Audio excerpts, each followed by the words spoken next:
Bienvenidos, gracias por estar aquí a esta charla que hemos titulado Día de Muertos, Tradición, Duelo y Esperanza. En estas fechas que se aproximan, donde celebramos el Día de Muertos, vamos a ir hablando un poco de cómo fue creciendo, cómo ha ido esta tradición de Día de Muertos. Vamos también a tocar esta parte de el duelo y vamos a finalizar con la esperanza, ¿no? Esta frase que es de un autor anónimo: nuestros seres queridos viven en nuestros pensamientos y oraciones, ¿no?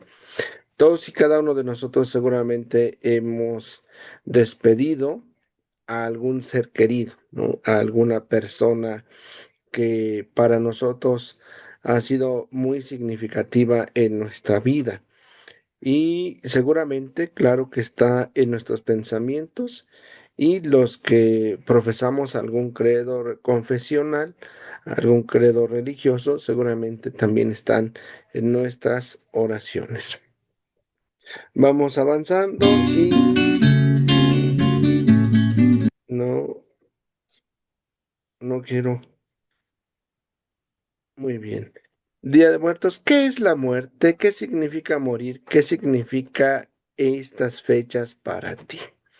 Bueno, porque en alrededor de esto, pues está precisamente la muerte.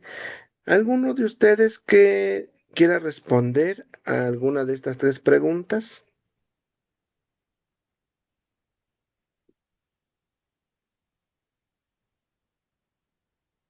Para ti, ¿qué es la muerte? Adelante, Héctor. Pues es dejar de estar en el mundo de los vivos, irte a otro lado. Ok, gracias. ¿Alguien más?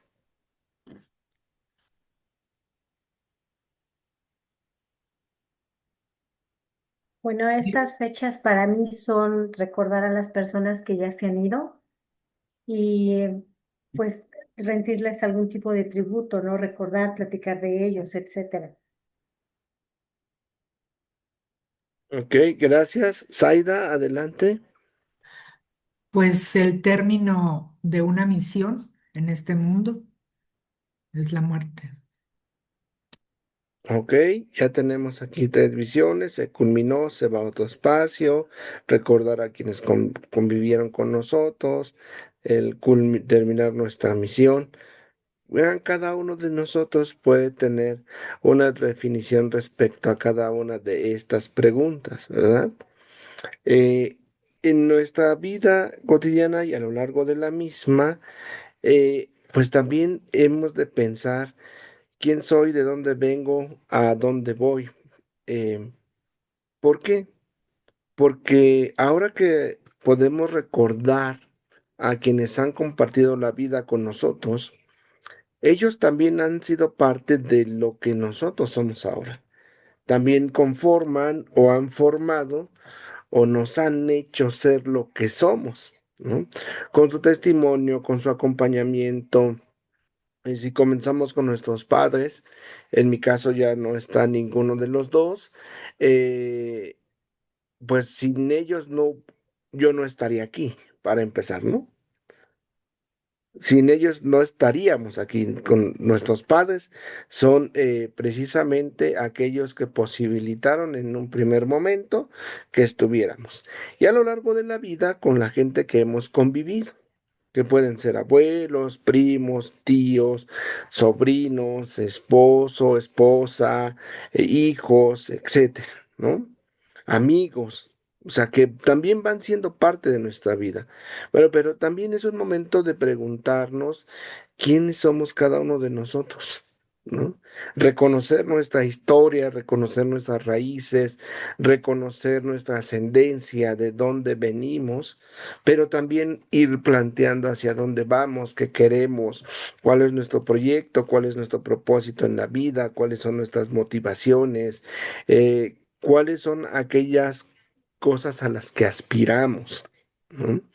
Entonces, la vida también de aquellos que ya no están nos puede ir iluminando para ir dando respuesta a estas tres preguntas. Entonces, el Día de Muertos, tiene una cuestión en la actualidad de sincretismo, de unión. Bueno, para nuestros antepasados, para, digamos, las tradiciones prehispánicas, la muerte no era el final, no se culminaba, es decir, el deceso de una persona no terminaba ahí, sino que había que trazar un viaje, había que caminarlo, porque hay un lugar, ¿no? Un espacio a donde tendría que ir y se iba a encontrar precisamente con Mitlantecutli. Entonces, este trance llevaba 4 años, ¿no? Entonces, vamos con varios planos bajo la tierra, precisamente, para llegar al Mitlán, la región o el lugar de los muertos. Entonces, ahí precisamente es donde se iban a encontrar. Pero fíjense, es como paradójico porque, aunque dice el lugar de los muertos, es que va caminando. Y entonces es un algo que todavía después de va a llevar a una trascendencia en este aspecto. ¿M? Bueno, las personas debían ser acompañadas en este trayecto con un perro, ¿no? El solo escuincle, ¿no? Que los iba a ir guiando, que los iba también ir llevando.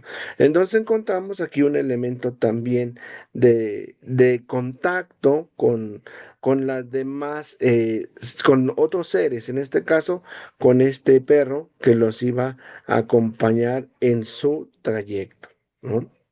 Entonces, había dos tipos de rituales, dos tipos de ceremonias funerarias, ¿no? La cremación y el entierro. Los muertos comunes eran cremados, ¿no? Y entonces, junto con sus cenizas, se enterraban sus pertenencias y acompañados de comida, agua y provisiones para el viaje. Como vemos, se va entonces también teniendo ya estos elementos, comida, agua, una provisión para este viaje que iban a trazar hasta llegar al Mictlán. Bueno, las otras maneras de entierro el entierro, perdón, estaba destinado a altos funcionarios, a los soberanos, ¿no?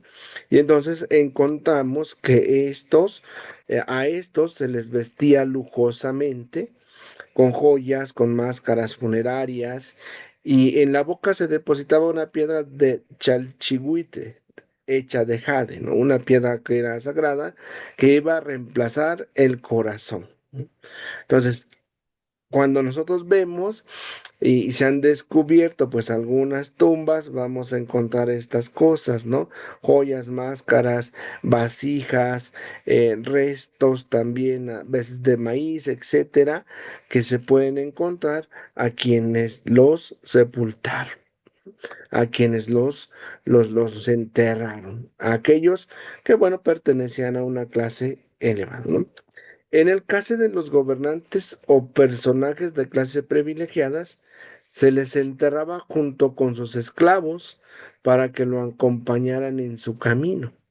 Entonces, vean, es como todos estos que lo van a trazar, el perro que lo van a seguir sirviendo, vamos, después de este camino, en ese pensar. Entonces diríamos, ay, esas eran sus tradiciones, esas eran las maneras, esas eran las formas y evidentemente pues la tumba, vamos a llamarla, pues va siendo más grande, ¿no? ¿Para qué? Pues para que entre entonces esto. Saida, adelante. Sí, estos esclavos se enterraban, pero cuando ellos morían, ¿no? Obviamente. Ah, no, se enterraban junto con, O sea, ¿estaban lo vivos o los acompañaban, mataban? Y para no, que, pues lo acompañaban. Ujú, por eso sí. digo, si estaban vivos los Pues mataban. morían. Ujú. Sí, era esa parte de su ser, y que sabían era que iban a acompañar a su Señor si él perecía. Entonces, Ok, pues también tenían que perecer para acompañar a su Señor. gracias. Mira qué Sí. sorpresa. Rocío, adelante.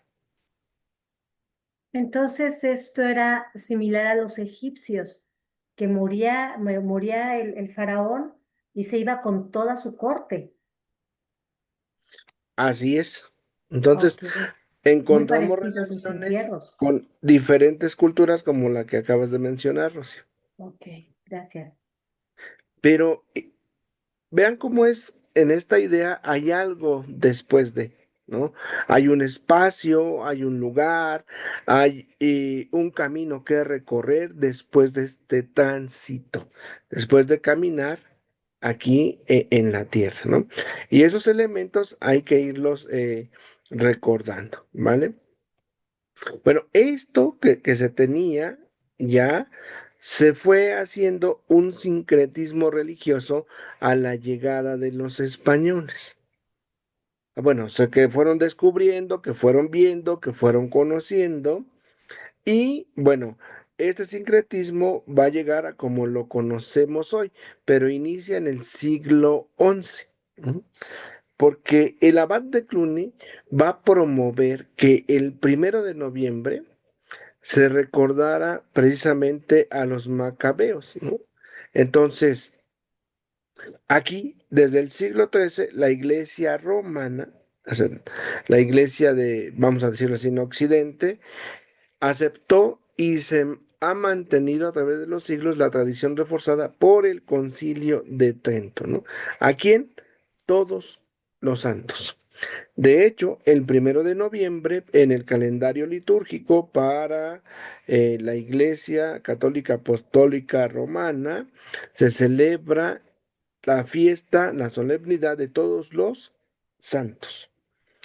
Y acá nosotros celebramos el 2 de noviembre también en el calendario cristiano a orar por todos los fieles difuntos. Entonces, todos los santos y todos los fieles difuntos, ¿no? Bueno, ¿quiénes son esos fieles difuntos? Las personas bautizadas que están en el purgatorio, ¿no? La iglesia nos enseña que la amistad permanece después de la muerte y por eso los que caminamos podemos ayudarlos a salir con oraciones, con obras, con indulgencias.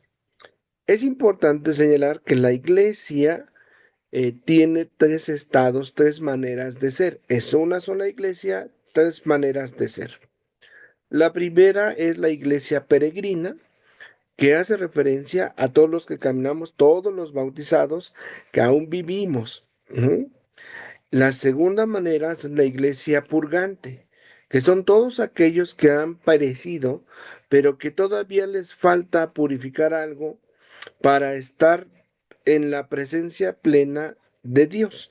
¿Mm? Son los que llamamos que están en el purgatorio. ¿Mm? Y la tercera manera de ser es la iglesia triunfante, que decimos es todos los que gozan de la presencia plena de Dios, a los que llamamos santos, los que conocemos y muchísimos más que no conocemos.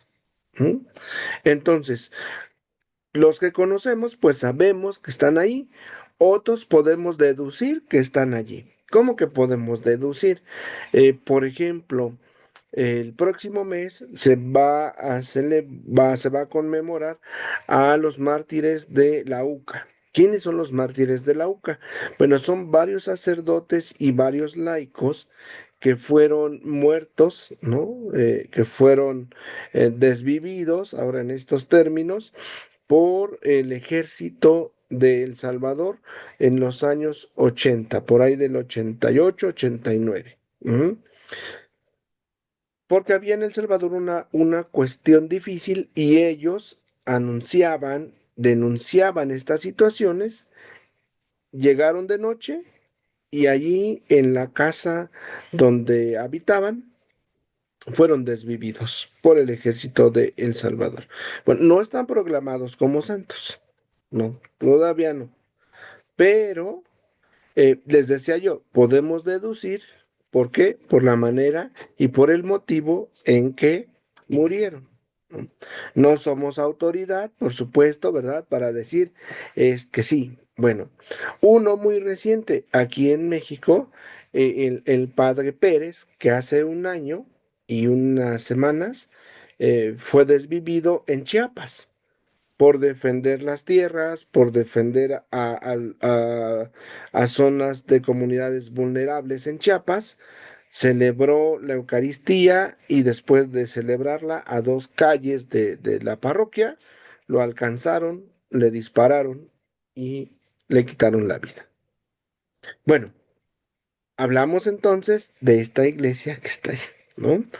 Entonces, este diálogo de quién está dónde, quién está, no es que nosotros podamos decirlo. Lo que sí en la fe tenemos estos tres estados y que podemos nosotros orar, que podemos nosotros pedir por quienes ya no están aquí, ¿vale?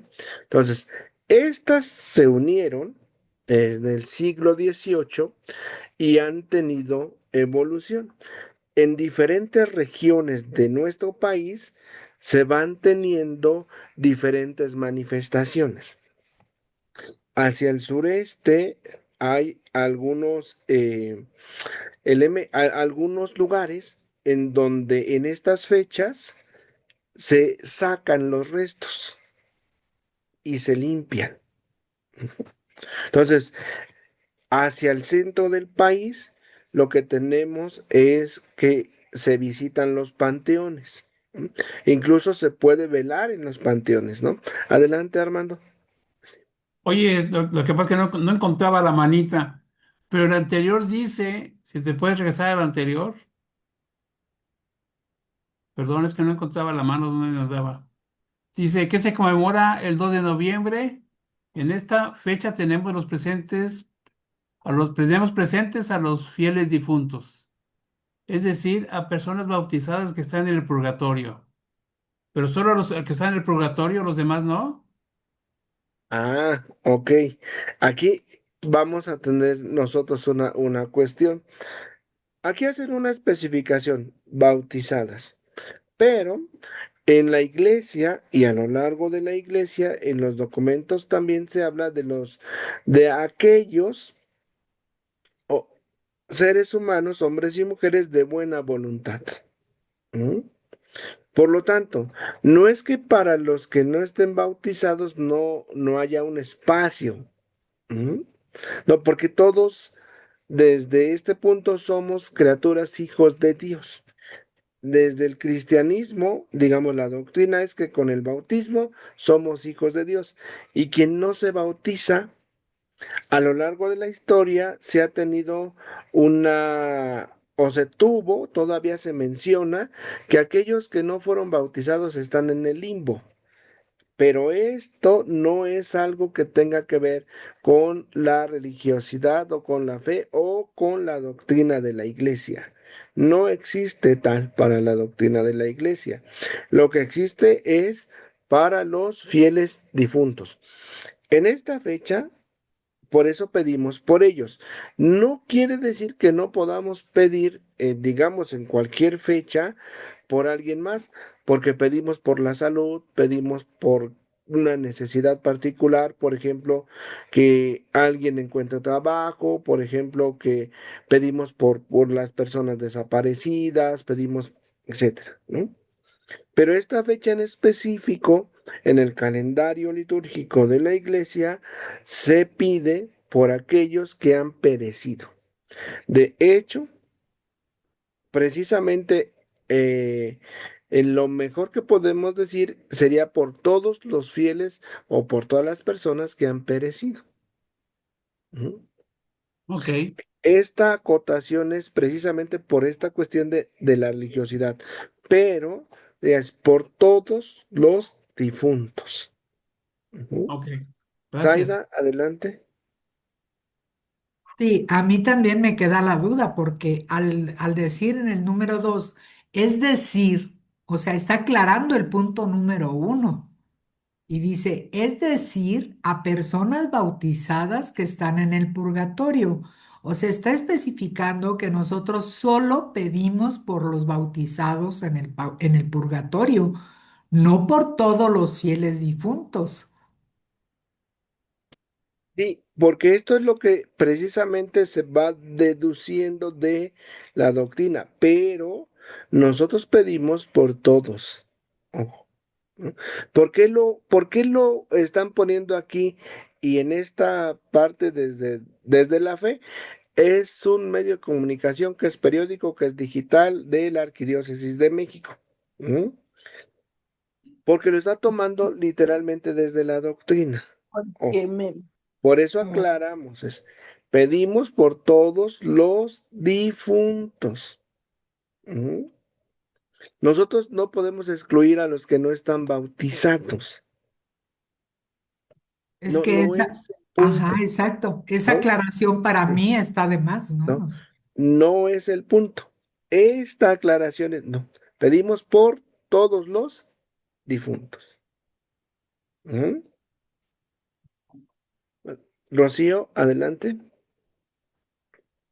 Sí, me encanta, porque ese comentario que la verdad siempre me chocó de que, hay nada más los bautizados y todo eso, no, no, no, no sabemos las circunstancias. Yo creo que la misericordia de Dios, no sé tú qué piensas, Miguel, es tan grande que alcanza para todos, nada más hay que apelar por ella y pedir por todos, porque no sabemos las circunstancias. Así es, exactamente. ¿Por qué? Precisamente porque, y esto lo vemos desde Jesús, Jesús viene por todos, ¿no? Por todos. Entonces nosotros debemos pedir por todos, ¿vale? Muy bien, vamos a avanzar. Entonces decía, esta evolución que desde donde sacan los restos, los limpian, aquí en la Ciudad de México, Mixquic es uno de los puntos como más representativos. Recuérdenme dónde está Mixquic, se me fue ahorita. Después de Tláhuac, Iztapalapa, en Tláhuac. Tláhuac, exactamente, ¿no? Y ahí hay la tradición de que se quedan a velar, ¿no? Se quedan a velar. Es uno de los panteones, acá en el área metropolitana, no sé si sea el único, pero al menos es el que es más visible, el que más conocido, donde se vela, donde se pone comida, etcétera, en las tumbas de los difuntos, ¿no? Lo mismo que pasa en Michoacán, ¿no? De las más conocidas, en Janixio, y así podemos ir mencionando. Yo desconozco cómo sea hacia más al norte, ¿no? Quizá Armando nos podría iluminar en este sentido, porque él se encuentra por allá, de cómo es por ahí, allá, o sea, es igual, se visitan las tumbas o los lugares en las criptas, qué es como lo que se va realizando hacia allá al norte, Armando. Mira, por acá en Juárez está mucho la influencia del lado americano. Y está combinado también con las celebraciones mexicanas. Entonces sí combinas las costumbres mexicanas, pero también está muy arraigado las ideas americanas. Por ejemplo, allá cuando alguien fallece, se tarda en autorizar los funerales, el gobierno, mínimo una semana. La verdad, nunca me ha tocado, sí me ha tocado ir lamentablemente a dos que tres funerales allá en El Paso y no sé por qué se tardan tanto. Entonces, y a veces dan unos horarios muy especiales que 2 horas para el público, digo, 2 horas para la familia y las demás horas ya son para que vaya la gente, ¿no? O sea, con horarios cosas muy especiales. Pero la verdad sí se combina mucho las tradiciones americanas.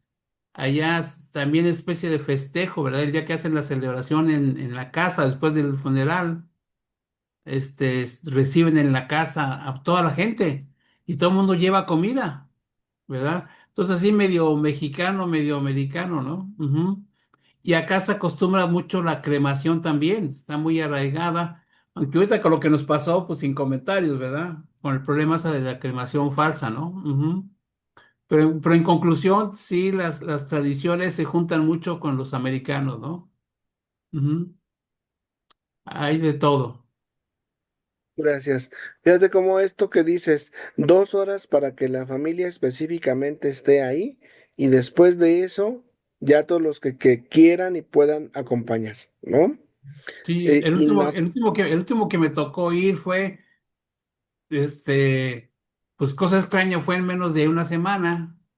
¿Por qué? Tampoco, no, pues no, no me voy a llegar a preguntar ahí a la familia, ¿verdad? ¿Por qué? Y pero fue 2 horas para los pura familia y hora y media para los demás, ¿verdad? Y ya luego se lo llevaron ahí al entierro, ¿verdad? A este amigo. Este, ¿Por qué? Quién sabe, ¿verdad? Pero sí cambian de pronto las reglas, pero la conclusión es esa, ¿no? Ujú. Cambian, tienen sus reglas muy especiales. y vean cómo ahí hay otro tipo de sincretismo. O sea, aquí estamos hablando de un sincretismo, pero al norte ya tienen otro sincretismo. ¿M? Ya tienen otra manera, ya tienen, se va juntando ya con otra cultura. ¿M? Y lo mismo va a pasar hablando de ese sincretismo, por ejemplo, ahorita que estamos ahí en esta evolución, con lo que nosotros tradicionalmente aquí tenemos como el pedir calaverita. ¿No? ¿Quién pidió calaverita? Yo pedí calaverita, yo creo que todos pedimos calaverita alguna vez, pero Yo hoy, no, mande, yo no, pero tú no, pero bueno, sí supiste, ¿no? O tu palomilla pedía calaverita, pero mis hijos sí pidieron ¿no? calaverita. Y hoy, por ejemplo, se va mezclando de este sincretismo, con el dulce o con esta tradición del Halloween, ¿no? Entonces, vean cómo ya hay una mezcla. Y más se va mezclando ahora, por ejemplo, en nuestro país, a partir de hace pocos años, con la película de James Bond, con esta cuestión de pintarse el rostro, de alguna. Y ahora ya vemos a más personas, bueno, yo también en algún momento, de un tiempo para acá, también me pinto, ¿no? Entrando a esta dinámica como ir acompañando, por ejemplo, a mi hijo, ¿no? Pero, pues eso no era parte de, antes no se pintaban, antes no había tantos disfraces, antes, no. Ujú. Entonces ya se va mezclando esta parte. Saida, ahí vas a decir algo. Nada más quería yo sumar al comentario que también depende de los orígenes de las personas. O sea, yo soy del norte también, pero no de la frontera. Soy del sur de Tamaulipas y es, haz de cuenta, un funeral igual al de aquí de la Ciudad de México, ¿sí? Ya adaptado de acuerdo a las necesidades de las familias que se trata el cuerpo para que dure 2, 3 días, pero no por imposición ni por nada, sino por las necesidades de las familias, ¿no?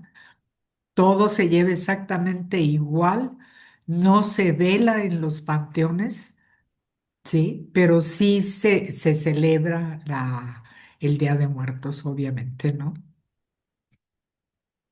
Gracias, gracias, Aida. Vean, sí es cierto, en cada región tienen sus formas, ¿no?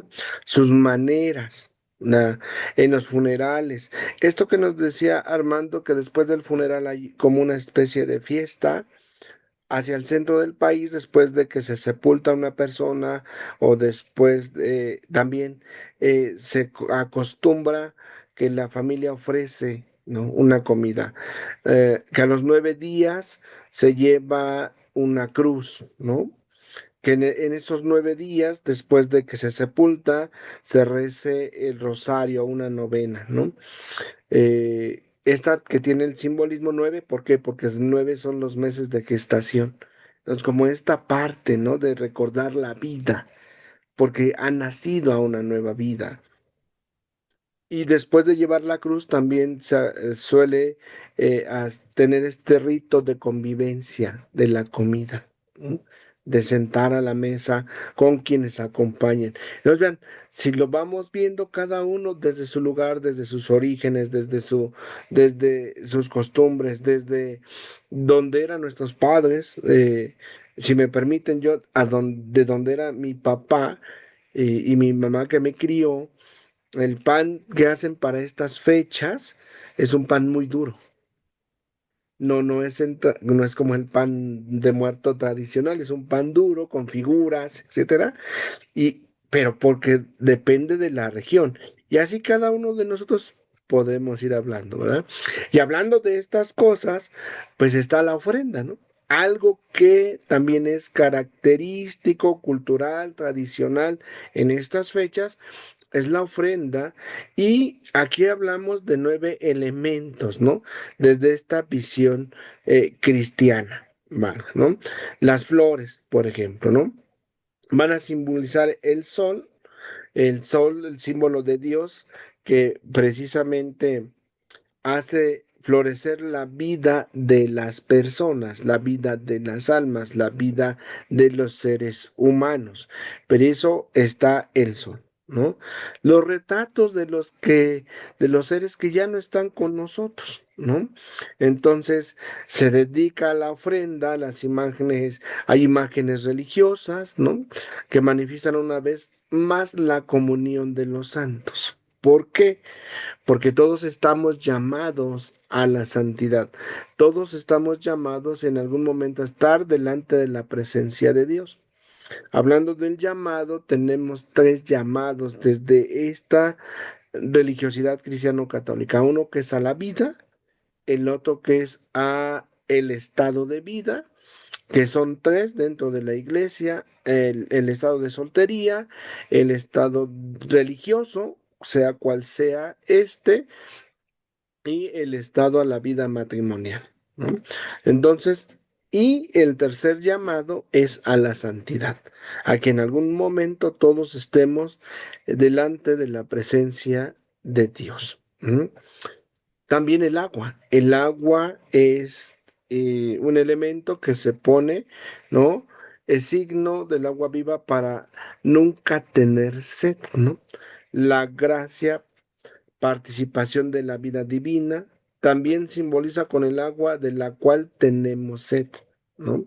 Vengan a mí, ¿no? Los que tengan sed, que yo les daré, ¿no? Si beben de esta agua, nunca más tendrán sed. Pero hablamos ya de estos términos que Jesús nos va a dar. Velas, ¿no?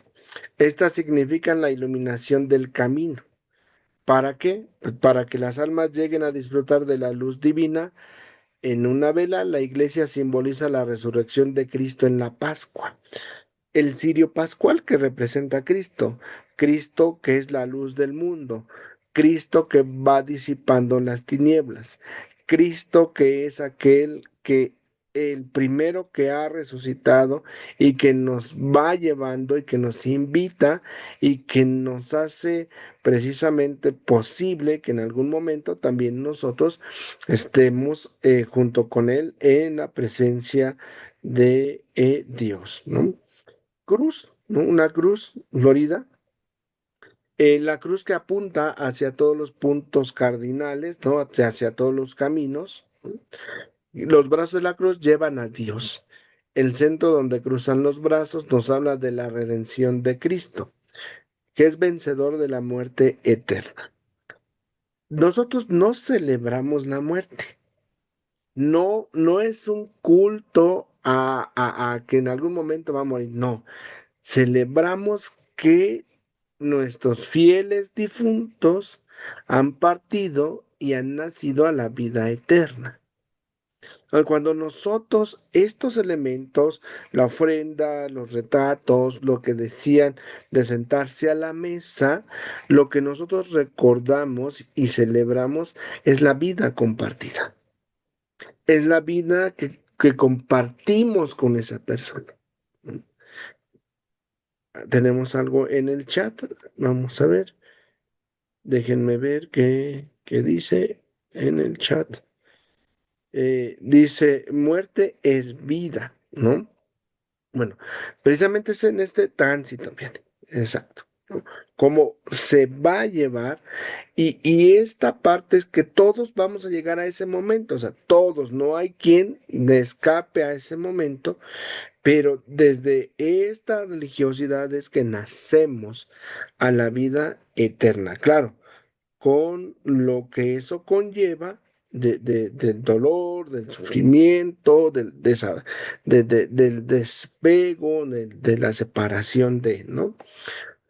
Tenemos el copal que une la tierra con el cielo, ¿no? Con el incienso, la iglesia simboliza la oración, la alabanza grata a Dios que llega a su presencia. En la iglesia luego vemos que hay incenso, ¿no? Dice, el sacerdote es una oración, suba nuestra oración como incienso a tu presencia. Esa oración que nos va a llevar a la intimidad con Dios y en la oración en donde podemos pedir por nuestros amigos, por nuestros familiares que viven, pero también podemos pedir por aquellos que ya no están. Es una oración que hacemos conjuntamente, que hacemos cada uno desde su lugar, pero que es una oración en comunión. ¿En comunión con quién? Con los demás seres, con las demás personas que comparten nuestra vida, ¿no? Se pone en la ofrenda sal y la sal hace referencia al bautismo. Anteriormente se ponía sal porque recuerden que estamos invitados a hacer sal en el mundo, ¿no? Luz y sal en el mundo. Estos que le den sabor, estos que le den precisamente el toque, que le den precisamente aquello que necesitan la vida, ¿no? Entonces, a los niños se les ponía precisamente para saborear a Cristo, para que no todos llevemos a Cristo. En algunos ritos de iglesias orientales, en el bautismo, todavía se utiliza hasta hoy el elemento de la sal para conferir el sacramento o como un elemento dentro del sacramento del bautismo, con esta referencia, ¿no? Tenemos la comida, ¿no? Bueno, nosotros ponemos la comida, decimos aquello que le gustaba, aquello que es típico de cada región, ¿no? Porque creemos que nuestros muertos viven, ¿no? Es decir, en esta creencia de vienen hay que poner precisamente algo que después vamos a compartir, que después vamos a comer, ¿no? La comida tiene un sentido antropológico muy profundo, porque la comida primero nos fortalece, nos da la posibilidad de continuar, nos da energía, pero la mesa, la mesa que se comparte, la comida que se comparte, nosotros vemos con quién la compartimos. Y la compartimos en primer momento con nuestros familiares, con nuestros amigos, ¿no? Y alguna vez a lo mejor con gente extraña. Pero en la comida, pues se da el diálogo, se da el encuentro, se da precisamente el conocernos mutuamente, el ir creciendo, y allí en la comida es un motivo de unidad. ¿Mm? Hoy las dinámicas han cambiado, pero un momento en el que se encontraba la familia siempre era en la comida, en el desayuno, en la comida o en la cena, ¿no? Digo, ¿por qué ha cambiado? Bueno, porque las distancias, por los trabajos, por esto, pero un momento de reunión, la comida. ¿No? Y vean cómo la comida está presente tanto en la alegría, una fiesta, un cumpleaños, un sacramento, el término de un estudio, la culminación de un proyecto, la bendición de algo, pero también está presente en los momentos como cuando alguien partió. Estos que les decía, a los 9 días se lleva la cruz y hay una comida. Antes, después de la sepultura, hay una comida. Durante el novenario se ofrece comida. Entonces, vean, la comida tiene este sentido. Y este sentido llega incluso a la Eucaristía. La Eucaristía es una comida, es una cena que se comparte, ¿no? Es un alimento que se recibe, Jesús. Entonces, vean, esto también está ahí importante. Bueno, ¿qué se pone también? El pan de muerto, ¿no? Recuerda el pan de maíz y de amaranto, semilla de la alegría, hecho en forma de huesos, ¿no? Entonces, que comían nuestros antepasados para significar que los que morían daban vida a los que quedaban. O sea, los que morían daban vida a los que quedaban, ¿no? Hoy comemos el pan de vida, la Eucaristía, presencia real de Cristo que murió para que tuviéramos vida. Esto también es profundo. Los que morían daba vida a los que quedaban. Y nos podemos preguntarnos, ¿qué nos han dejado aquellos que ya no están con nosotros? ¿Qué nos han transmitido? ¿Qué nos han heredado? ¿Qué nosotros hemos agarrado, tomado, hecho nuestro, hecho en nuestra vida de aquellos que ya no están con nosotros? ¿Qué? Porque somos a partir del otro, ¿no? Y ellos han compartido su vida con nosotros. No somos una copia, pero ¿qué nos han dejado?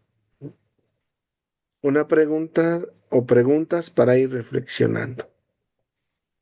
Bueno, el Día de Muertos también nos evoca duelo. El duelo es el proceso que cada persona atraviesa cuando ha tenido una pérdida. Una pérdida que puede ser de diferente tipo, la pérdida del trabajo, ¿no? La pérdida o ruptura de una amistad, la ruptura de una vida matrimonial, un divorcio, una separación, eh, el, el nido vacío, cuando los hijos pues, crecen y se van, se queda en casa, y también la partida, la muerte, el fallecimiento de un ser querido. Precisamente esta silla la puse ahí porque a evocar esa silla vacía que se queda después de que alguien partió. ¿No? ¿Cuántas sillas vacías han quedado a lo largo de nuestra vida? ¿No? A lo mejor ya no vivimos en el espacio donde estábamos, pero cuando nos sentamos a la mesa, de pronto podemos ver, ¿no? Cuántas personas en este sentido de la silla vacía ocupan o ocupaban, ¿no? Eso. Ese duelo también nos evoca. Por eso tenemos los retratos, por eso los recordamos. Ahora, ¿cómo los recordamos? Y esa parte, ¿no? ¿Cómo los recuerdas? Esta frase que dice de recuerda a tus muertos y abraza a tus vivos, si no nos olvidemos de aquellos que ya no están con nosotros, pero tampoco nos olvidemos de aquellos que están con nosotros.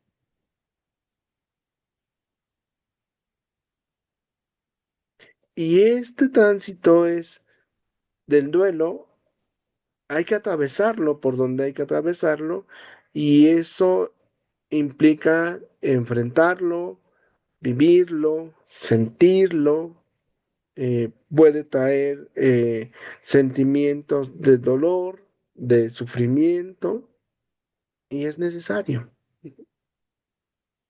Es un proceso que todos hemos de ir llevando. No tiene tiempo, por supuesto que no. Nosotros aprendemos, ¿no? A vivir sin, ¿no? No hay momento, no hay término, bueno, no hay un tiempo estipulado para el duelo. En estas fechas, ese sentimiento puede ir aflorando, por supuesto.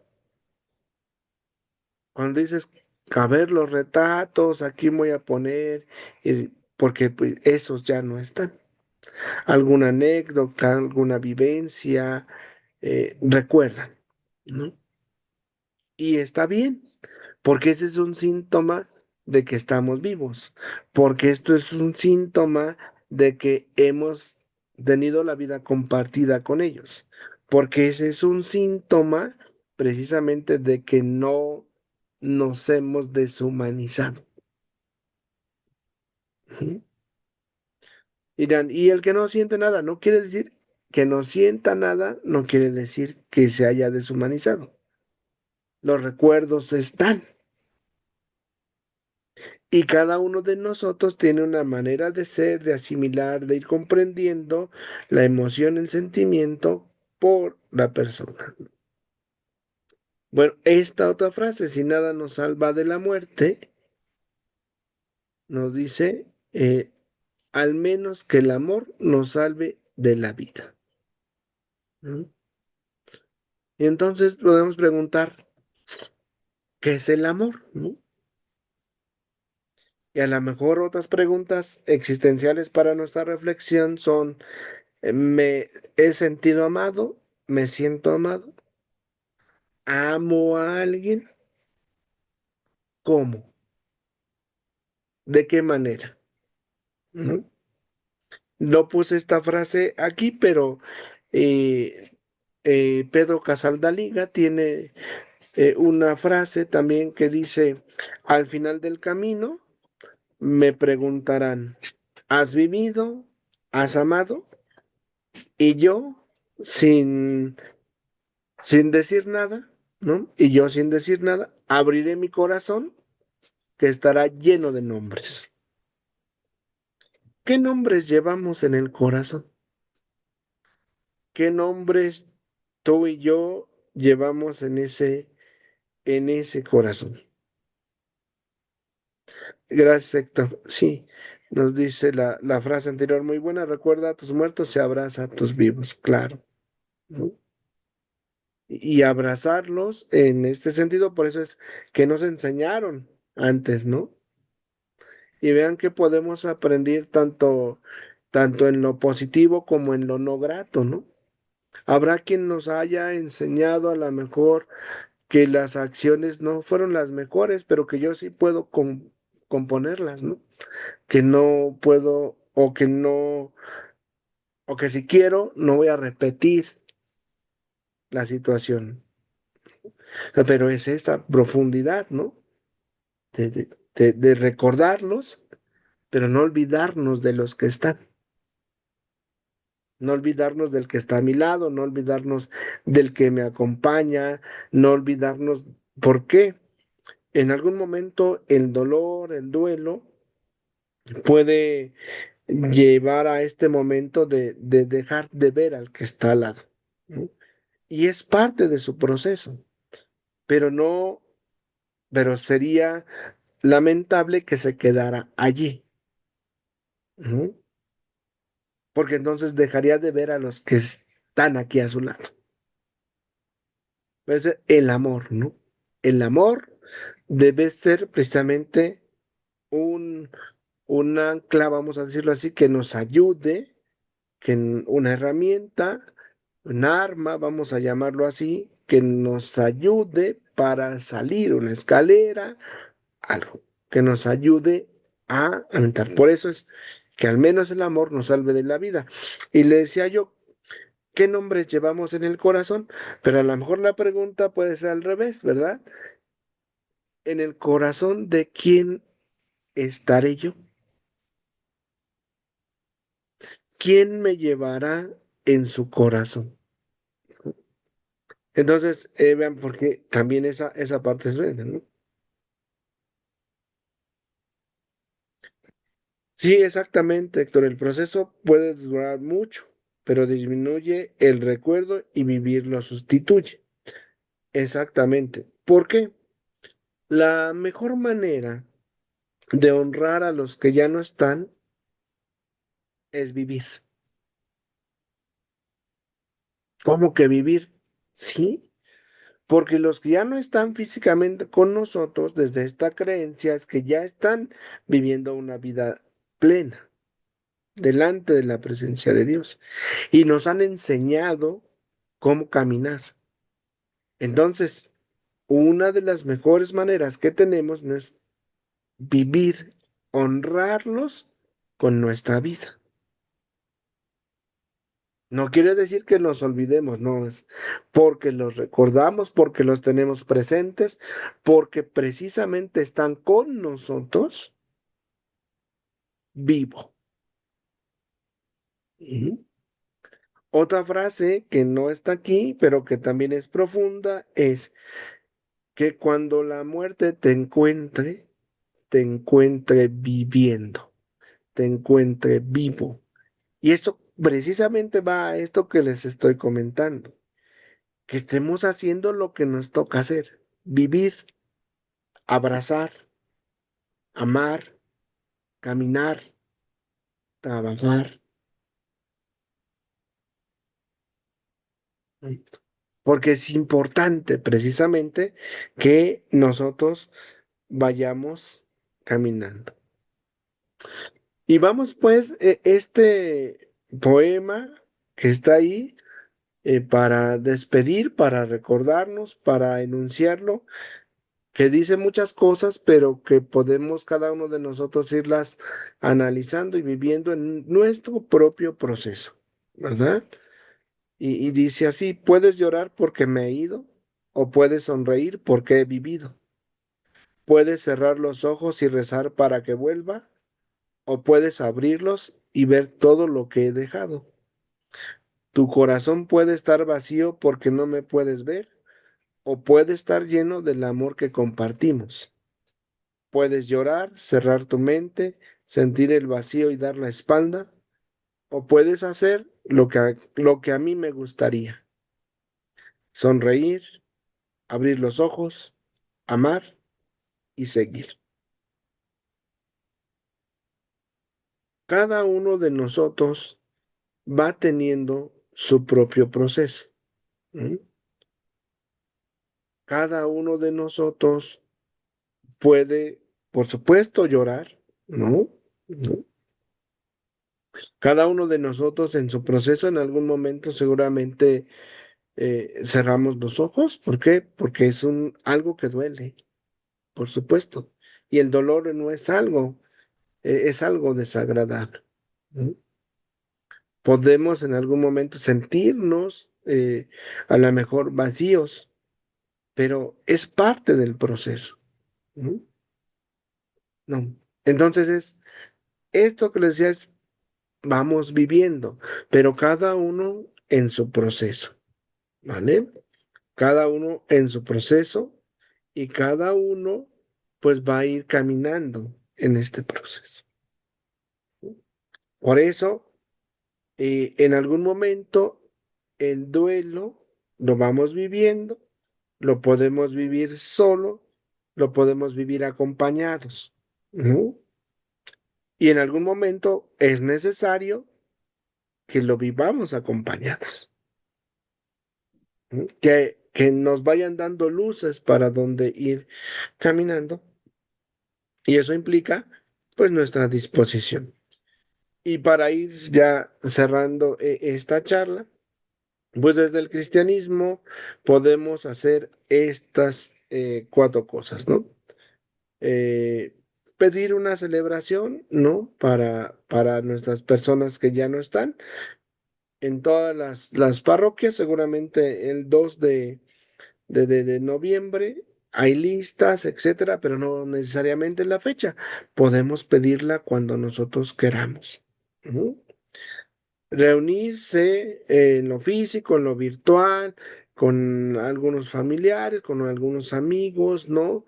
Eh, Degustar la comida, ¿no? Etcétera. Hablar, como ya nos decía Rocío, hablar de ellos, hablar sana, ¿no? Y recordar la vida, recordar las anécdotas, lo que me ha dejado, lo que he aprendido, lo que me sigue enseñando, lo que me va mostrando para seguir caminando, ver alguna película, ¿no? Que nos pueda iluminar en estas fechas, esta película de Coco. es muy solicitada seguramente, ¿verdad? Eh, Sí, aquí Armando nos está compartiendo un poema escocés, lo voy a abrir, ¿no? Exacto. Irlandés. Irlandés, ¿verdad? Sí, sí, cierto, tienes razón. Gracias, Armando. También nos lo dejó aquí en el chat por si alguien lo quiere tener, descargar. Gracias, Armando. Y entonces, hablar, ¿no? Rezar, ¿no? Rezar desde tu confesión, si tienes alguna confesión religiosa, rezar por los fieles difuntos que tienes, pero también desde las religiosidades que están con nosotros. Y desde esta religiosidad nosotros creemos que en algún momento ya gozan de la presencia de Dios y entonces pueden pedir por nosotros. Nosotros pedimos por quienes ya no están y los que ya están en la presencia plena de Dios pueden pedir por nosotros. Y entonces hacer este diálogo, ¿no? En algún momento podemos escribir una carta de agradecimiento por todo lo que nos dejaron, o podemos dialogar a lo mejor delante de algún retrato que tengamos y dar gracias a esa persona por todo lo que nos enseñó. Mm. Son también algunas cuestiones que podemos ir haciendo, ¿no? Entonces, vean, en esta consecutiva, pues tenemos una tradición que es un sincretismo religioso con elementos prehispánicos, con elementos cristianos que se va dando y que perduran hasta nuestra fecha, ¿no? Esto que nos puede evocar un duelo por la pérdida de nuestros seres queridos, pero que hemos de aprender de la vida compartida para honrarlos con nuestra propia vida, como viviendo, ¿no? Y finalmente tenemos esta experiencia, ¿no? Hacer una carta, una calaverita, exactamente. Esta experiencia de la esperanza de que no es lo último. Es un trance, es un paso a una vida nueva y la esperanza de que en algún momento nos vamos a reencontrar delante de la presencia de Dios. Pues bien. Gracias por su presencia. Le tengo aquí la compartir y vamos a pasar al diálogo.